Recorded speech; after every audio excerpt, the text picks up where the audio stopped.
Nyeniteka Emmanuel Sinzohagera arongoye inama nkenguzamateka yarifadikanije n'abenegihugu bo ku mugwa mukuru wa politiki Gitega mu bikorwa vyo kubaka ikibuga ca basketball vyabaye kw'igenekerezo ry'umunani ndamukiza no mwaka.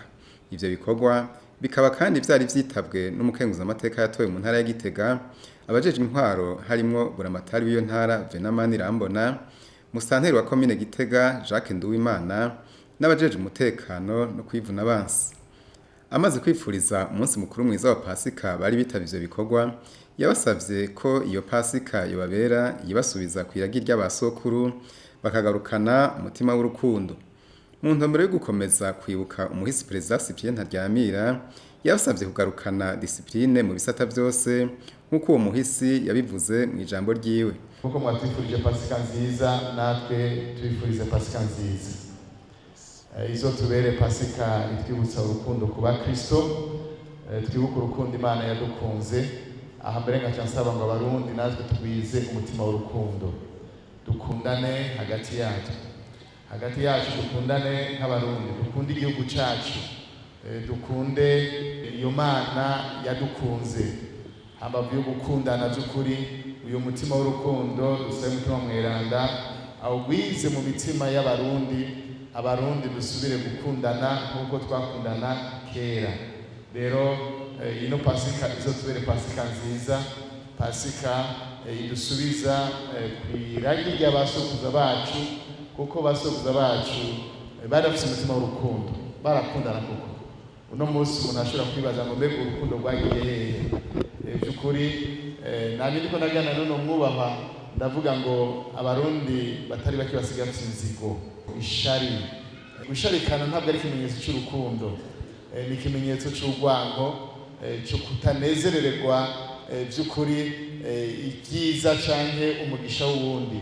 Ibyo turabibona mu barundi batari bake no munsi, ariko turifuza yuko ino Pasika yo Pasika nziza, Pasika itugarukana ku mutima w'urukundo. Kigira kabiri, n'indwi ihuriranye nuko twibuka nyenicubahiro Ntaryamira. Nawe hariho ijambo rikomeye yashimikirako mu ijambo ryiwe, nko mubizi yagarutse cyane ijambo rivuga discipline.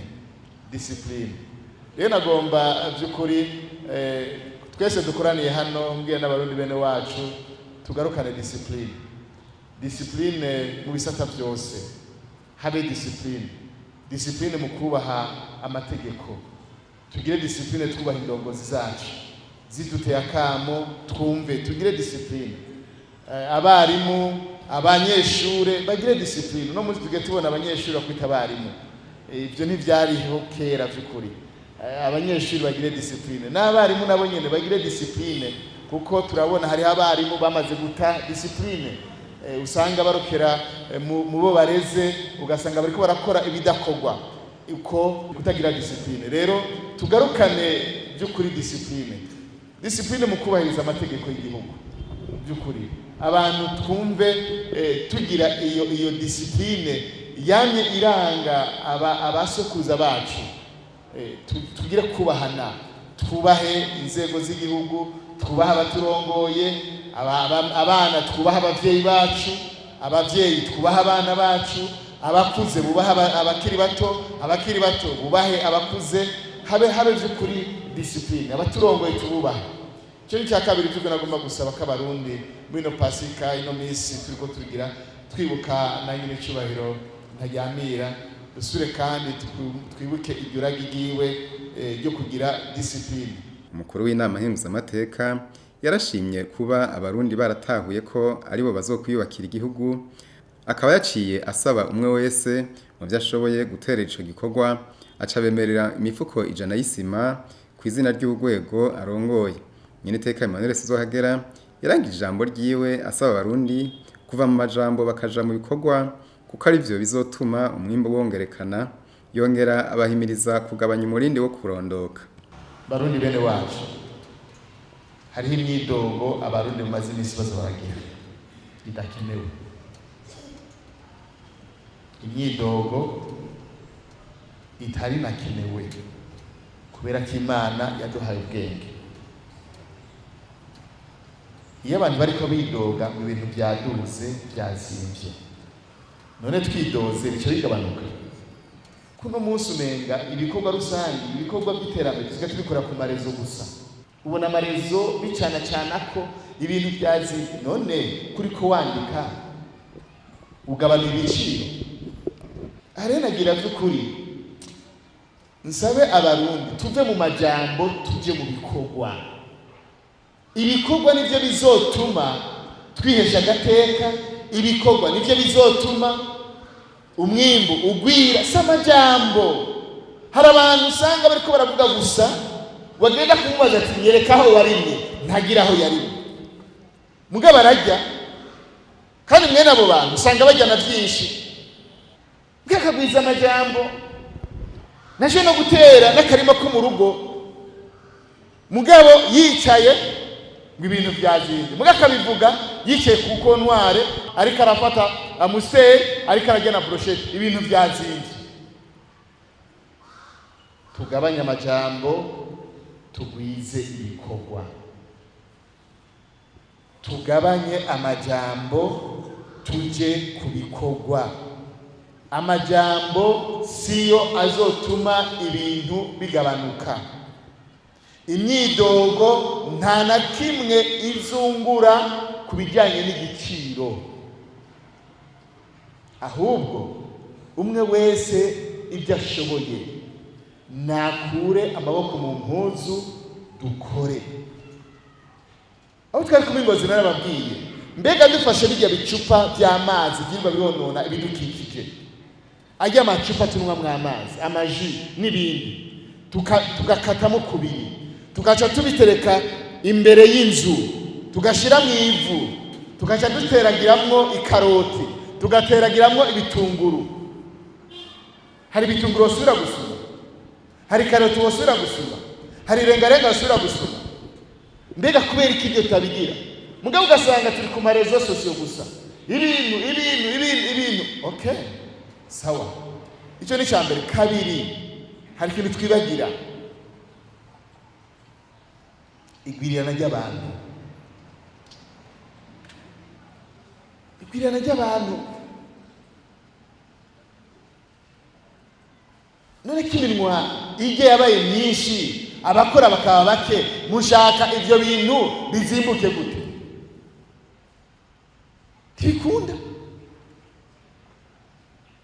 abantu mu gihugu cy'u Burundi cy'ukuravye murindi turiko wigwirirana ry'abantu. Ico ni kibazo umurundi wese akwiye kwibaza. Ere kugaburira umwana umwe no kugabura abana batandatu sico kimwe.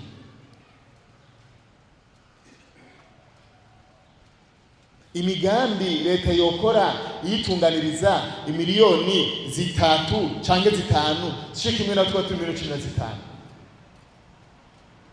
Hari igihe tuvyara muga tukibagira yuko kuvyara leta hari ikindi gihugu izokora kugira umuntu arinde agera ahageze, kugira jewe nkure. Amafaranga leta intangira ni menshi cyane, ni menshi. None yumvire umukenyezi ayibungenze, leta iramukurikirana, ayo n'amafaranga leta ibikiratanga.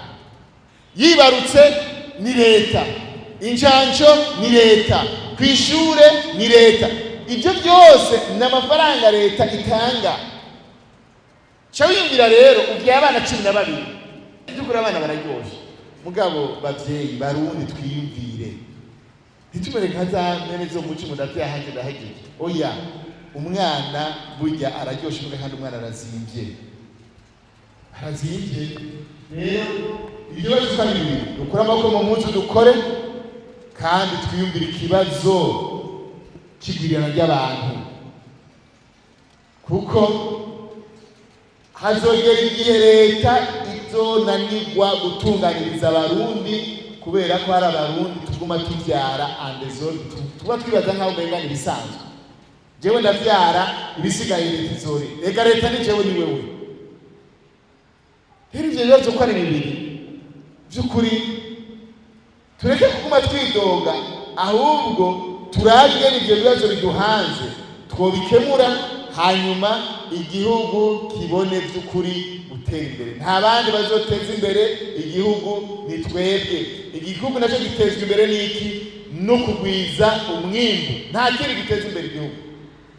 Soma jambo, no kugwiza umwimbu. Umwimbu utagwiriye nta terambere mu gihugu bishoboka. Icyo gituma abarundi bene wacu tugabanya amajambo,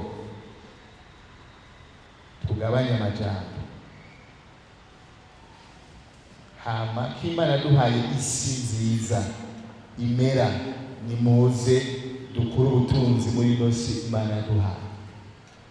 Hanyuma igihe twabikora bizogenda neza.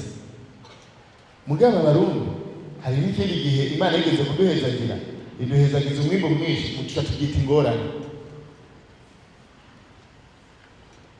Hari umwaka umwimbo twawise ingorane, none uno munsi turiko turarira. Reka ngarukirize ngaha.